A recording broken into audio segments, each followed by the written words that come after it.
everybody, welcome to the Black Sheep Props channel. I'm Steve and I'm here to teach you the tips, tools, techniques, and materials for building your very own super cool EVA foam props. Now in our last episode, making an EVA foam Chainsword Part 2, we completed the build. And it was fun. Tons of fun, literally. Because it was a ton of work, man, ton of work. But easy, nothing in it was hard, it was just a lot. Now you know what that means. That means in this episode, making an EVA foam Chainsword Part 3, that means it's time to seal it with black plastic dip and paint it. And the paint job has two phases. One is going to be painting it in all the colors, which isn't hard. And then phase 2 is going to be dirtying it up and scratching up the edges and stuff, which is totally fun. That's it. Gonna be cool, and we're gonna nail it.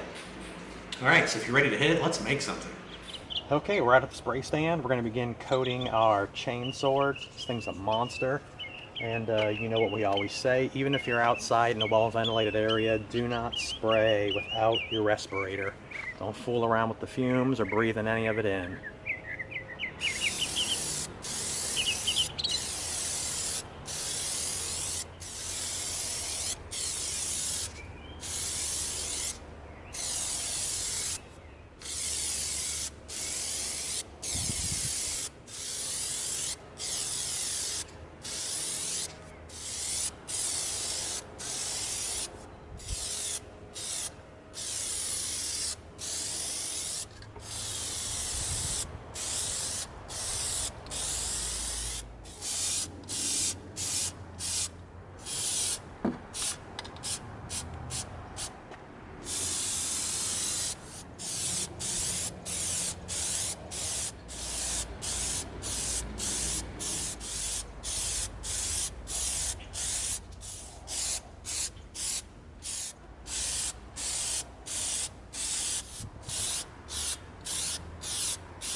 Well coated with black plastic dip.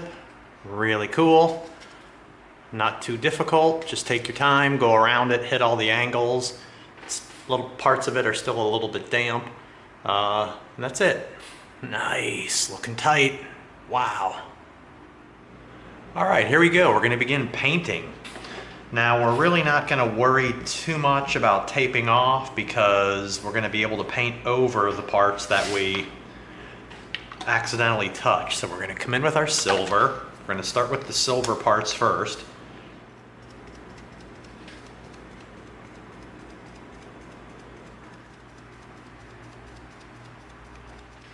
As you can tell, when you get inside the crevices there, it leaves a natural black space because of the brush, the sponge brush, which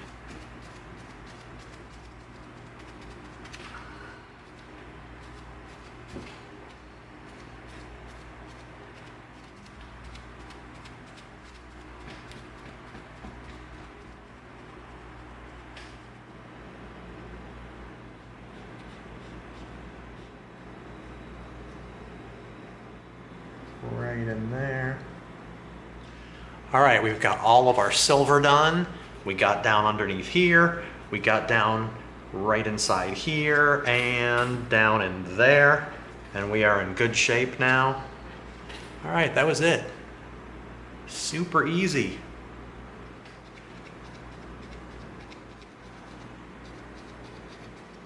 Now we're gonna come along the inner edge of all the teeth like this, and the two circle details in between the teeth, just like that. Now again, it doesn't matter if we hit on these edges because we're going to be painting over that. All right, it's going to be hard to get this little spot right down in here, so we're going to get in there with the brush on this one. And again, we're not going to worry about getting good coverage. We just want, see what we're doing? We're just knocking little bits of silver on there. See how we're leaving, whoa, knocked our sponge brush over. And now, if we wanted to, which I think we're going to reach way down in here just to try to hit some little spots.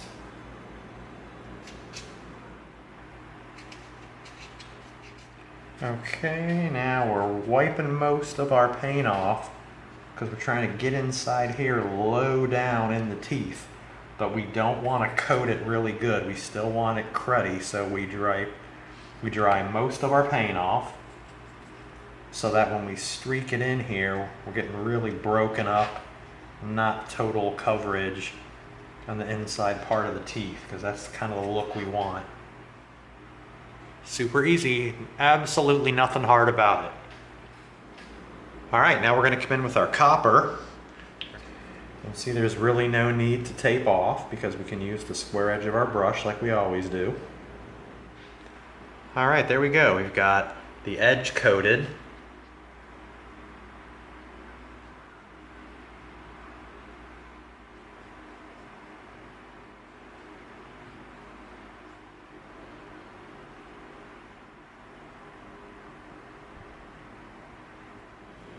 All right, there we go. Super easy. We've got our knob on our handle done. We did one coat around this collar, which is acting really funky. Looks like it's dry. We're going to go in and we're going to put a second coat on there now, see if we can get this thing to start filling in.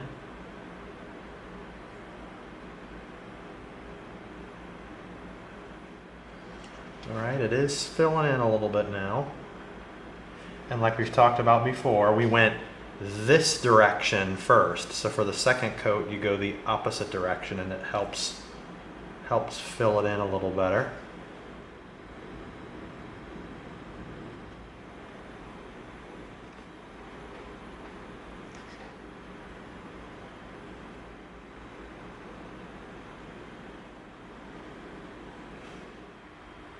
So we've got one layer down on all those pieces.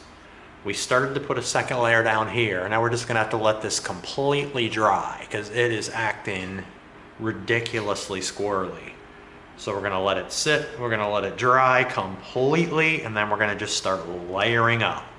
All right, now we're coming in to get our second layer down on these areas we painted.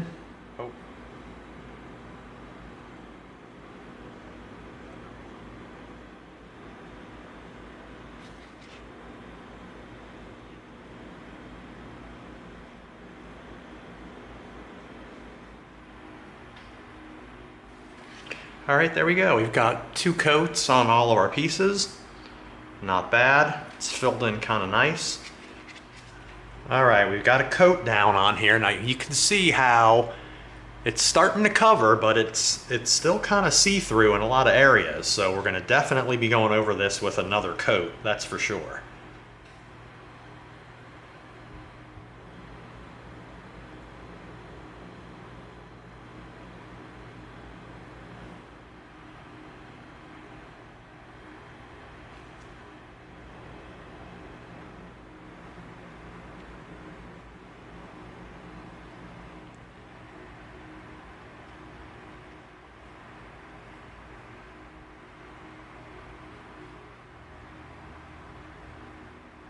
All right, like we talked about, our coverage is not that great, but we're just getting a base layer down, then we're gonna layer it up and it'll be fine. All right, there we go. We've got one layer of our copper down all the way along the edge, our collar, up and through here, both sides, and then we flipped it around underneath. We got down inside here on both sides. We did our little edge. We came down here, we got the underneath side down in here, and we already hit the second layer on these 3 pieces here, and they look much better. So now we're gonna let this copper set up, and then after it sets up, we're gonna hit it with another layer. All right, now we're gonna come in with some silver while our copper is drying, and we're gonna get down in these areas right down in here, which we didn't get.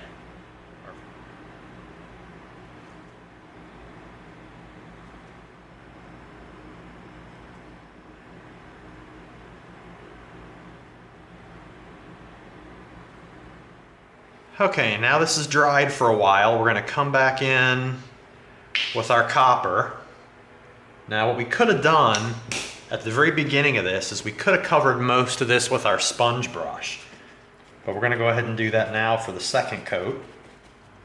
Oh, there we go. Look at that. That's covering, that's filling it in solid.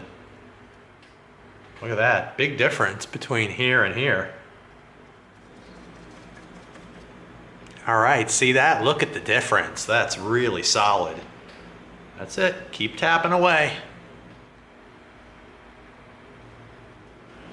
All right, there we go. Second coat everywhere on our copper. Really nice. It filled in nicely on just the second coat. Pretty cool. Don't think we're gonna need a third coat. We've got a little tiny bit of like dappling where it's a little broken up. You can see slight little darker spots, but that's actually not gonna be bad. And we've got it a little bit darker in some of the crevices, so that's probably as far as we're gonna go with this coat because we're gonna be dirtying this thing up afterwards. So, all right, now we're coming in with our satin black. All right, there we go. And then we're gonna come in with the square edge of our brush, and we're gonna just hit the sides just like that.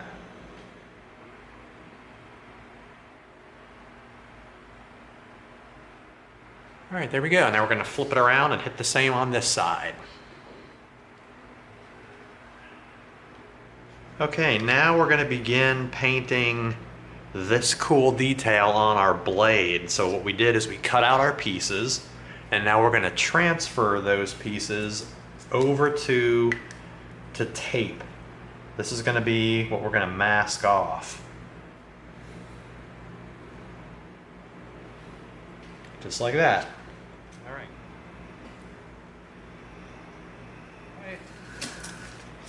So there we go. Use our little burnisher to smooth it around the edge, just like that. All right, there we go. We've got all of our template transferred over. Now we're not going to worry about down in the corner here. It's okay if we hit a little bit on the inside of these because these will touch up. This is really where we're concerned. So we're going to come in with our white. All right. And we're not going to get really, really solid coverage. We're going to kind of leave it semi-transparent.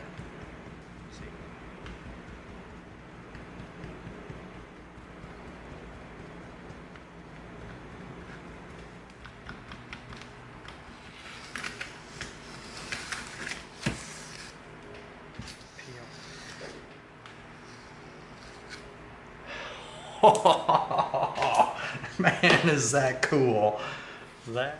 Gadzooks, check that out. All right, see how the paint's not completely full in spots? And it's okay that we painted over these little bars right here because we're gonna come in afterwards and paint those with our copper color. And we couldn't get in here because it's really tight. So we're gonna come in with our brush now.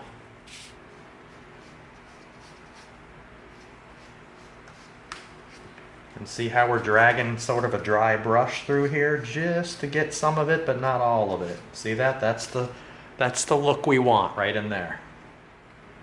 Over our skeleton, just like that. Just a little bit. We want to give it that look that it's kind of started to wear through a little bit. All right, actually we're not going to do that. We're going to go in with a brush with our black and paint these stripes with a real black, not the Plastidip black. So we're fine. Right there. Look at that, man, that is, ooh, that's rich black right there. Good grief. There we go.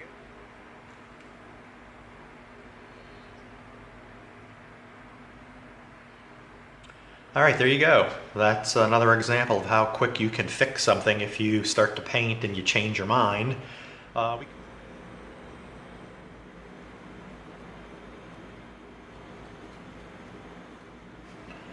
right, there we go. Not terrible. The side of the sponge brush seems to do the trick. And now we're going to get in here where we can't reach with the sponge. All right, there we go. We've got one coat of our copper on our two rails here. And what we've also went ahead and done is we went ahead and transferred our templates over to this side. Now we're going to do all the same details on this side.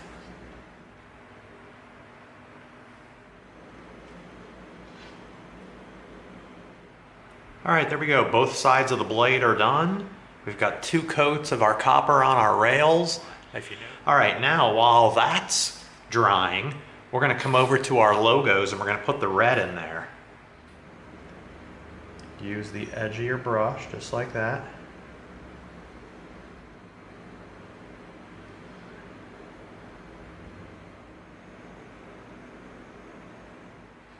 All right, there we go. There's our black and red logos. We got two coats of the red on there. All right, there we go. We went ahead and we put some white down on the skull. And again, we didn't give it complete coverage. We wanted a little bit up and down as far as how much white is on there, because when we mud wash over this, it's gonna just help the whole thing look weathered. So we came in, we taped off around our two gold pieces here because we're gonna do the handle now, and this is gonna be just as easy. We're gonna come in with our brown.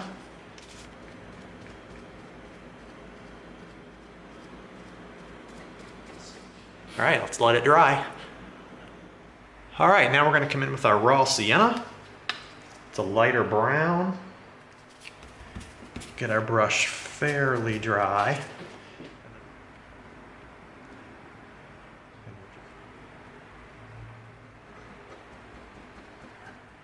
Exactly what we were wanting. Really cool. Lighter shade around the edge and a little bit down some of the center areas. Wow, is that cool? All right, there we go. There's the whole thing painted. We've got all of our colors down. And as you can tell, we've got a lot of dark corners. We've got a lot of areas where the paint is not completely solid. You can sort of see dark tones through it. We've got our two-toned handle. All right, everything's ready to go. The painting is finished. Now we're going to get our mud wash out and we're gonna wash this thing with some mud. All right, here we go. We've got our brush. We've got our brown and our black, and we have our water. We are going to do our mud wash. We're going to get ourselves some paper towels ready to go, and you've seen us do this before. Really cool stuff. We're going to put brown, a little bit of black, some water.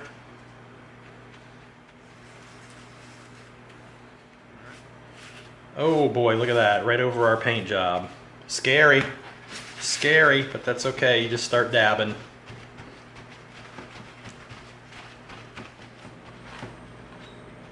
All right, see that?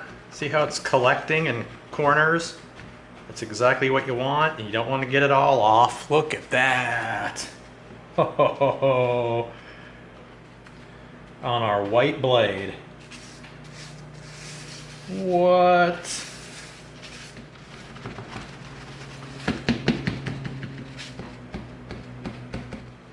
All right, now, man, I love the mud wash. You come in with the mud wash and this thing instantly turns legit. Look at that. Wow.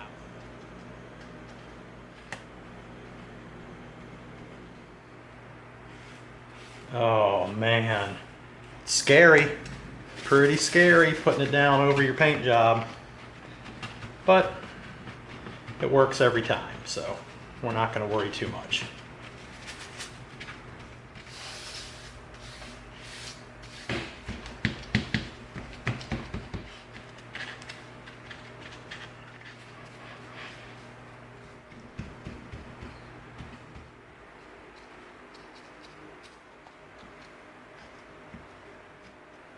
Wow, really nice. That is weathered up beautifully. Look at that. Now with that last detail of our mud wash, that brings our Chainsword build to a close.